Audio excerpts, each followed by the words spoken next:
Newsrme. In a deal to ease the world food crisis, a ship full of grain leaves the port in Ukraine.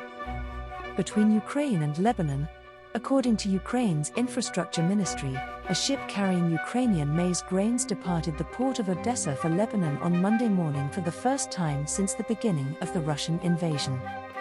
26,000 metric tons of corn. After weeks of discussions between Ukraine and Russia, sponsored by Turkey and the United Nations, the ship Razon, carrying 26,000 tons of maize, eventually set sail under the flag of Sierra Leone. A day of comfort. The foreign minister of Ukraine referred to it as a day of relief for the globe, particularly for nations faced with food shortages and famine due to halted supplies. Eliminating global hunger.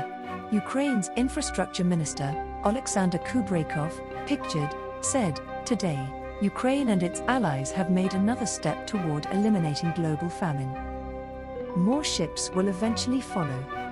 Kubrakov emphasized that Ukraine had done all possible to reopen the ports, said that removing the embargo would generate $1 billion in foreign currency earnings for the Ukrainian economy, and predicted that additional ships would follow.